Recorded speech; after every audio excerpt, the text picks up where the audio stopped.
Hello, welcome to Web of Stories. My name is Melinda and I am here with my weekly wrap up. I just want to say if you hear weird noises, it's because my kids are not in school today. I don't know why they're not in school today. I mean, it's a non-school day. It's not like they just randomly stayed home, but I don't know why they don't have school today. Like, it's not Columbus Day. That's Monday. They do have school on Monday, which is Columbus Day, which is also a stupid holiday. Like, I'm all for Indigenous Peoples Day, but I am not for Columbus Day. Not this past Monday, but the Monday before that, they had off from school because it was the end of the quarter. Or the end of the halfway point of the quarter. So we're like halfway plus a week into the quarter. Like, I don't know why they don't have school. So there might be noise more than just my husband. But yeah, just pre-warning. And I'm crooked. Sorry about that. I don't know if I'm going to fix that.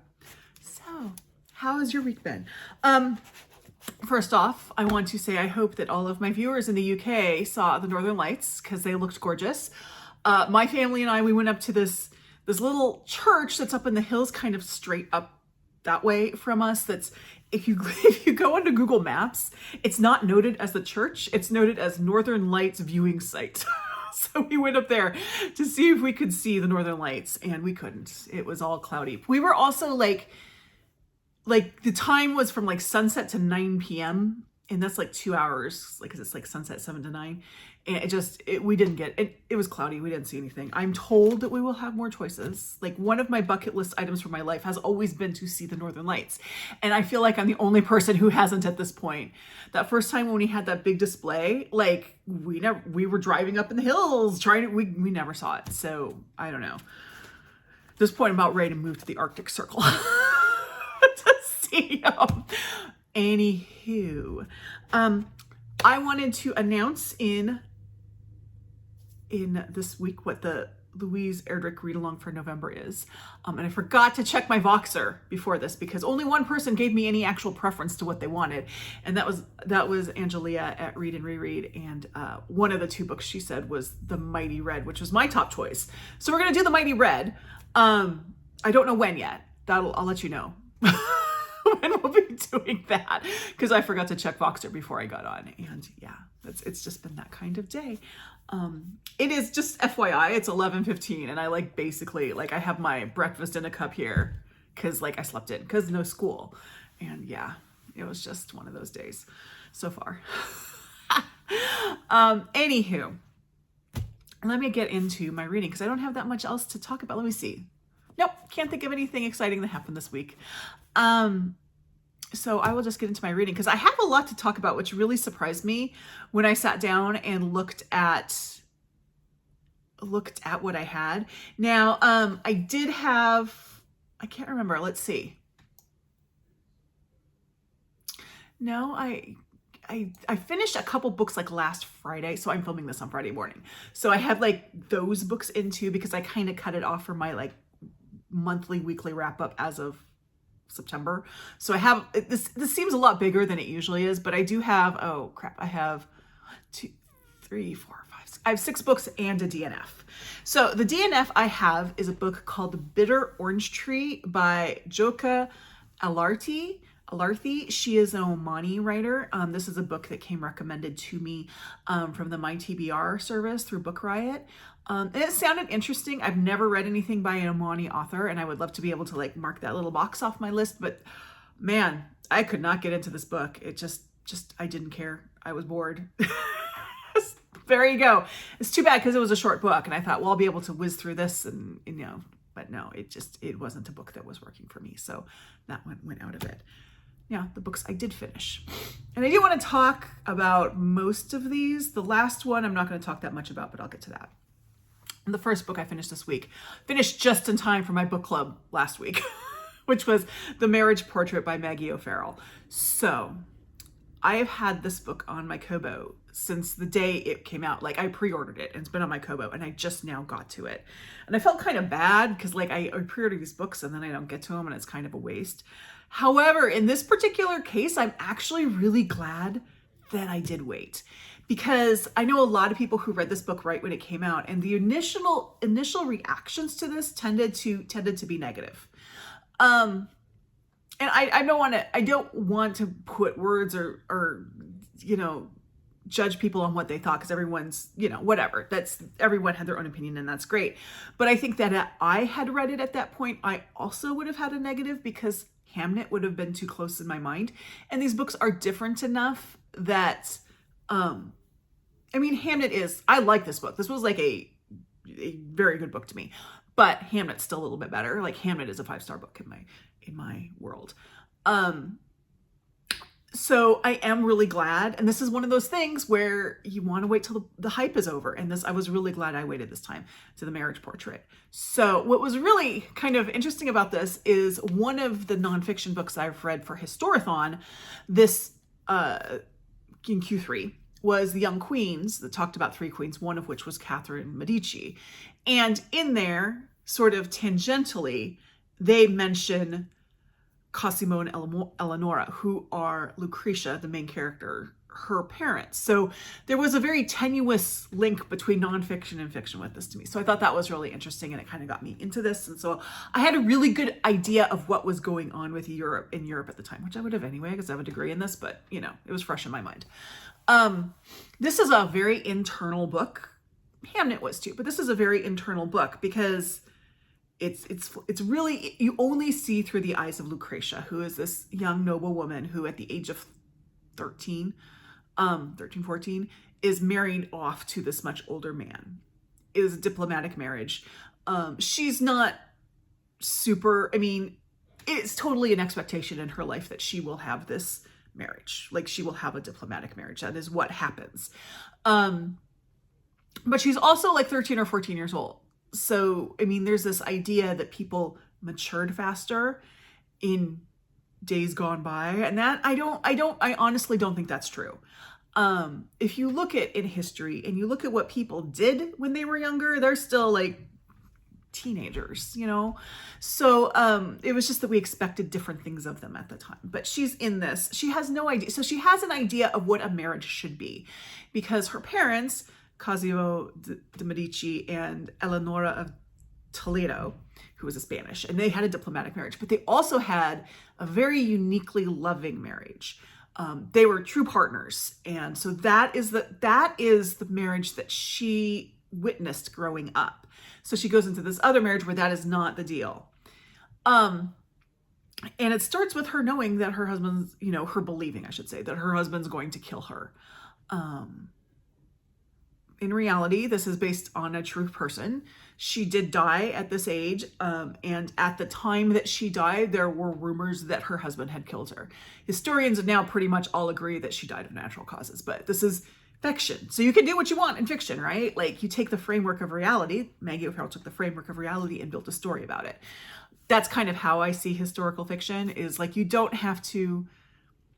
can't subvert actual events. You can't say that things did not happen that were major things. Like, you can't write a book about 1930s Europe and not talk about what was going on in Germany. Unless you have a very focused book on something that's going on in Italy. I don't know. But like, you can't like write a book about that time period and not mention World War II, So but you take the framework of reality and you work within that. We also don't know much about Lucretia because she was a young girl and people just sadly did not care that much about young girls then. So, I found it really fascinating. I really liked it. But again, had I read it when it came out, I probably wouldn't have really liked it. So this one was a testament to letting things rest before you get to them. You don't have to get to every book right as they come out. That's my little permission to not get too upset about all the books I pre-ordered and haven't gotten to yet. But yes, and we had a small group in my book group, but this was a universally loved book. The writing is absolutely gorgeous. Maggie O'Farrell does some really interesting things in it, with characters and how she treats them and how we're supposed to see them. And because we have a single viewpoint in this book, we just have Lucretia's point of view, she works with that so we get a better view. So we see things through Lucretia's words that Lucretia may not see, but we see. I think that was very skillfully done. A lot of people, there is a choice that's made in this book that I know a lot of people didn't like. Personally, and I think it's a preference thing. Personally, I loved it. So yeah, this was definitely a hit for me, and I'm really glad that I waited until now to read it. So that was the first book I finished. Then I finished on audio, The Truths We Hold by Kamala Harris. So we all know who Kamala Harris is. I don't know if you can see my shirt. That's my shirt today. This is the I'm Running to Be President book, but it was for the 2020 election. So she said, like, if things had been very traditionally done, like we were in 2028 at this point, Joe Biden had two presidencies, and Kamala Harris was sort of the anointed follow-up, because in a very traditional sort of way, I'm sure we would have gotten another book. Okay. But we don't, because her becoming the nominee was so unexpected this time. So you go into that, you also realize you're going to get a little bit of the Senate, but you're obviously not going to get anything of her being vice president, which is fine. Just this book was written in 2019. She doesn't have a crystal ball. And so the bulk of this is focused on her career in California.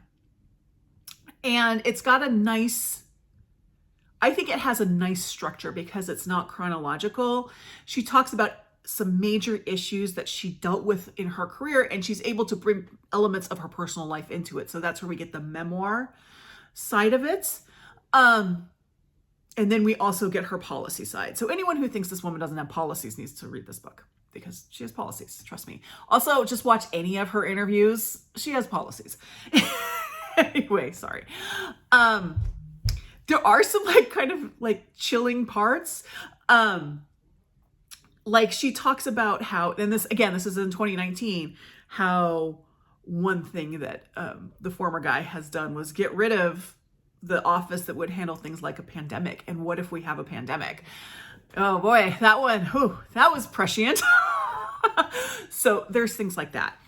I found this a really enlightening book. I mean, I knew a fair amount about Kamala Harris. I've followed her career basically since she got into the Senate, mostly because when Barack Obama left office, he was asked, who do you think is the future of the Democratic Party? And he basically said there were two people that he thought would be the future. One was Pete Buttigieg, who has my heart, and the other was Kamala Harris. So I've kind of been following Kamala Harris's career since then, and I've always liked her. I didn't expect, obviously, for her to be this much in the forefront as she is now. So this is basically the best that we have as far as her own thoughts on her own life. And just because of circumstance, it's not as complete as you would normally get from someone, my computer's doing weird things, as you would normally get who's in this position just because of the way things have happened. So I highly recommend reading it on that. I will say, I recommend reading it. I don't recommend the audio. Back when I listened to How to Raise an Anti-Racist, which was Ibram X. Kendi's book about, raising a child with anti-racist views. My big complaint about it, my big complaint, the other ones were just observations. My complaint about that book was this man should not be narrating this book. He's just not a good audiobook narrator.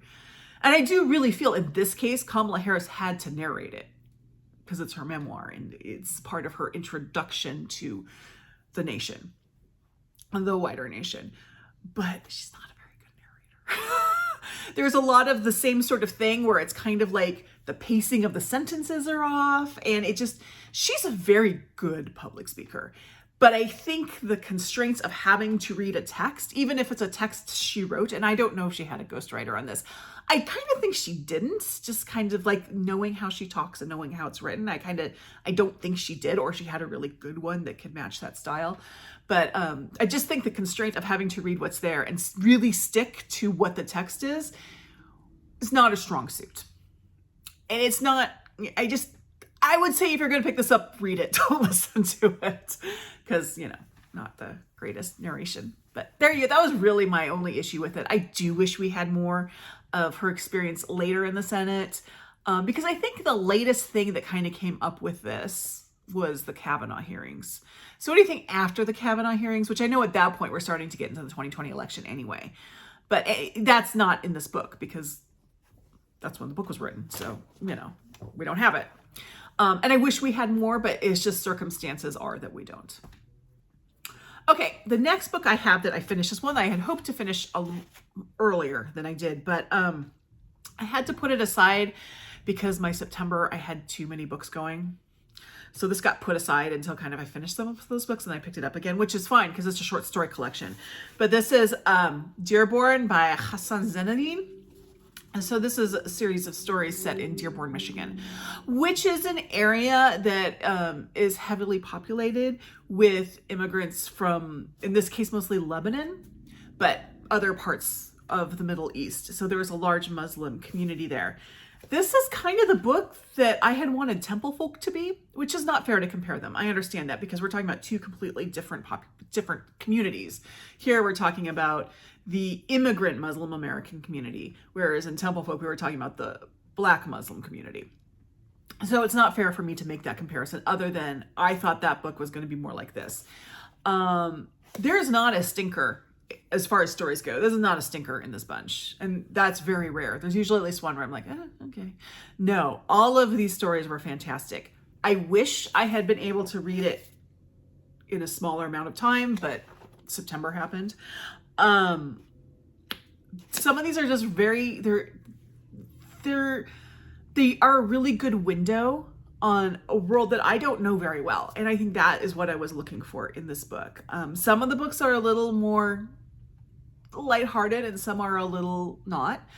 There's a lot of talk about the after effect of like 9/11, and where I guess it's not 9/11. I guess there's a little bit about 9/11, but there's also about like the ICE raids, which is obviously more current, which I found, frightening almost to read. Incredibly strong writer. I would read more from this author. I think if you're looking for, and none of the stories, by the way, in this this is a true short story collection. There is not a novella hidden in here.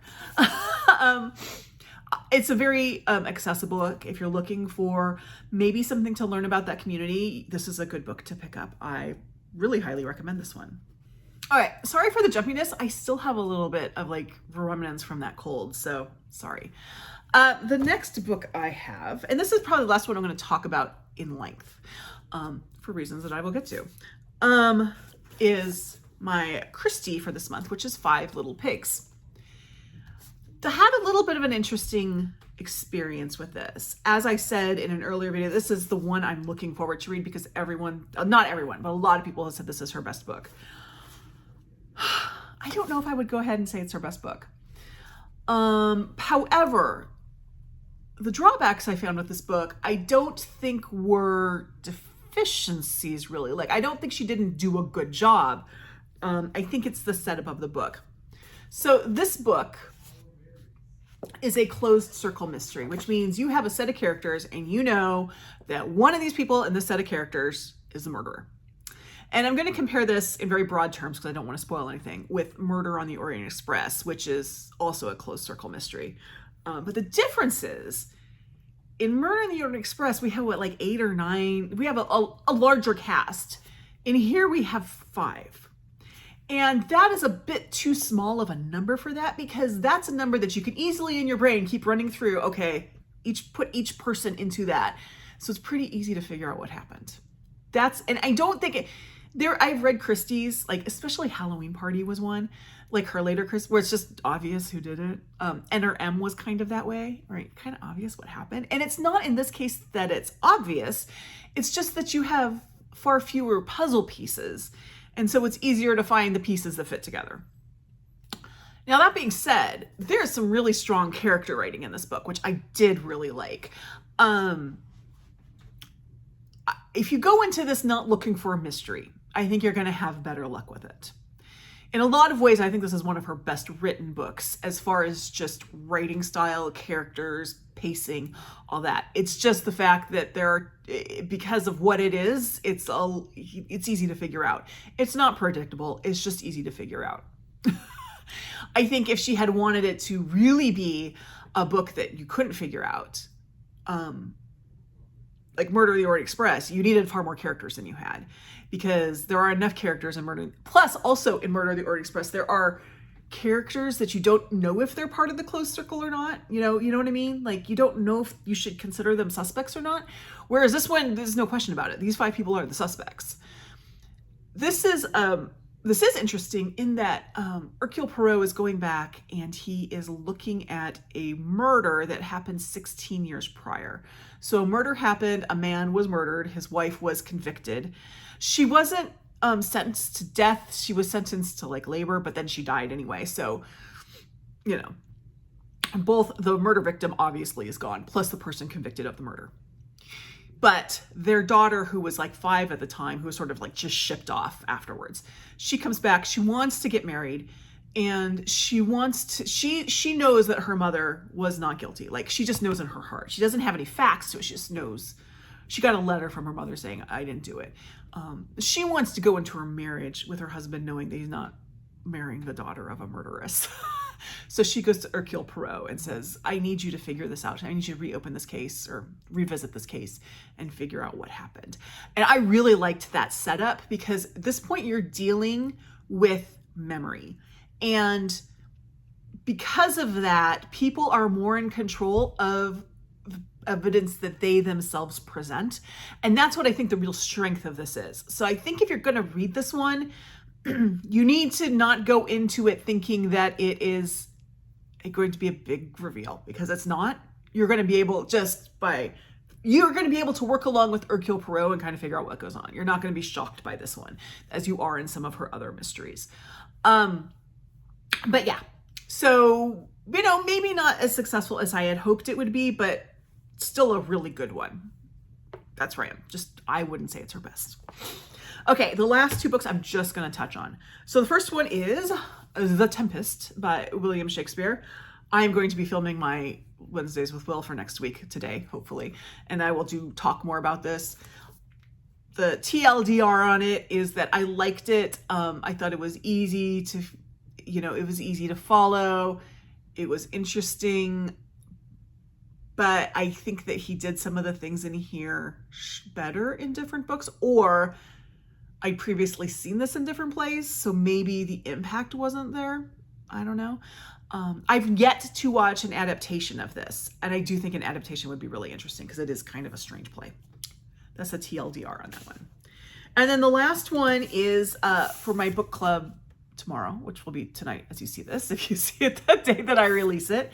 And that is Malas by Marcela Fuentes. This is for my Marginals and Margaritas book club. I finished this last night and I'm still not entirely sure what I think about it.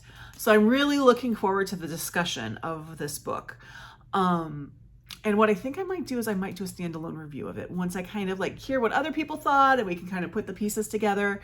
Cause yeah, it's an interesting book. The gist of it is we have 2 timelines. The older one, which is 1951, is a young married woman. She is expecting her 2nd child, and she's very pregnant. And then a old woman comes to her and says, you stole my husband. And she puts a curse on her. And then things that happen. And then the second one is 1994, which is a girl she's just about 15, because they talk a lot about her quinceañera, which does happen on her 15th birthday, and so kind of her dealing with a lot of things in her family. I will say, I do think they did the 1994 thing really well. Like, there were things like, it's not like I totally felt like I was in 1994, but then things would drop where I'm like, oh yeah, that was a while ago. For one thing, the girl, her favorite singer is Selena, which I was like, we know about Selena. Even though if I don't even know her music, I do know what happened to Selena. She also talks a lot about making mixtapes, and I'm like, oh yeah, I remember those. I remember making mixtapes. So yeah, I will have more to talk about this in a separate video, but that is what I read this month. As for what I'm currently working on, that's all down below, but I did want to share something funny. One thing that I am reading right now is A Study in Scarlet by Sir Arthur Conan Doyle. It's the first Sherlock Holmes story. And I'm doing this as part of October. It is for the For Alice prompt in memory of Alice from Alice and the Giant Bookshelf. I know general Sherlock Holmes stuff. I have been reading the Lady Sherlock series. I have seen the Benedict Cumberbatch, Martin Freeman series, and I've seen the Robert Downey Jr., Jude Law movies. So I kind of know just sort of generally stuff and have different sort of views about Holmes and Watson. But who do you think is in my mind as I read this? Because it's not any of that. It's so weird. And I'm reading this. All I see are Sheldon Cooper and Leonard Hofstadter from The Big Bang Theory. I don't know why that's in my head, but that is what I see in this. And I think The Big Bang Theory like totally missed the boat on not doing a Sherlock Holmes episode. Just saying. I know that is really weird, but I'm reading that one on the Serial app, so I get like about 5% of it a day. I should be done with it. I think my end date is October 22nd. But anyway, I wanted to share that. Also, while I was filming this, I saw that Angelia replied to me about the Mighty Red. So I will put the date that we are going to start that read along, and we'll do it on Voxer. If anyone would like to join us, the date will be down below. I'll figure that out while I'm editing. So look down below for the date to start the Mighty Red if you would like to read that along with us. Okay, I'm going to stop that now. Thank you very much. Like, subscribe, join my Discord, and I'll see you in the next video. Bye-bye.